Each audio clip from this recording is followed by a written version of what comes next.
ఈరోజు మరో దేవుని వాక్యంతో మేము ముందుకు వస్తున్న మీ సత్యోతమను జకర్యా గ్రంథము 11వ అధ్యాయము 14 నుండి 24వ వచనం వరకు. నా దేవుడైన యెహోవా సెలవిచ్చినదేమనగా, వధకేర్పడిన గొర్రెల మందను మేపుము.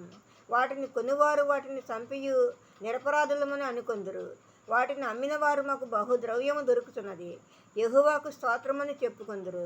వాటిని కాయువారు వాటి ఎడల కనికరము చూపరు. ఇదే యెహోవా వాక్కు. నేను ఇకను దేశ నివాసులను కనికరింపక ఒకరి చేతికి ఒకరిని, వారి రాజు చేతికి వారిని అందరినీ అప్పగించును. వారి దేశమును నాశనము చేయగా వారి చేతిలో నుండి నేను ఎవరినీ విడిపింపను.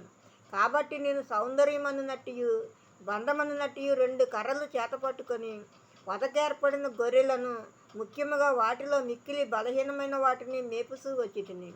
1 నెలలోగా కాపరులలో 3 సంహరించితిని. ఏలయనగా నేను వారి విషయమై సహనము లేనివాడును, కాగా వారు నా విషయమై ఆయాసపడిరి. కాబట్టి నేను ఇకనో మిమ్మల్ని కాపు కాయను. చచ్చినది సావవచ్చును, నశించినది నశింపవచ్చును, మిగిలినవి ఒకదాని మాంసం ఒకటి తినవచ్చునని చెప్పి సౌందర్యమని కర్రను తీసుకుని జనులందరితో నేను చేసిన నిబంధనను భంగము చేయనట్లు దానిని విరిచితిని. అది విరువబడిన దినమున నేను చెప్పినది యెహోవా వాక్కని మందలో బలహీనములై నన్ను కనిపెట్టుకుని గొర్రెలు తెలుసుకొనిను.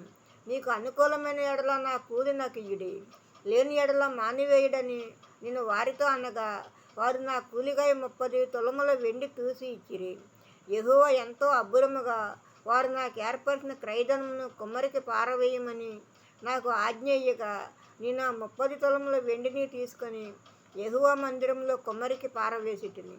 అప్పుడు బంధమనున్నట్టు నా 2వ కర్రను తీసుకొని యోధా వారికి ఇశ్రాయేలు వారికి కలిగిన సహోదర బంధమును భంగము చేయనట్లు దాన్ని విరిచితిని. ఆమేన్. మరో దేవుని వాక్యంతో రేపు మీ ముందు ఉంటాను. అందరికీ శుభరాత్రి. మన ప్రభువును ప్రియరక్షకుడైన యేసుక్రీస్తు కృపా, కాపుదల, రక్షణ, ఆశీర్వాదము మన అందరికీ ఇప్పుడు ఎప్పుడు సదాకాలము తోడై ఉండును గాక. ఆమేన్, ఆమేన్, ఆమేన్.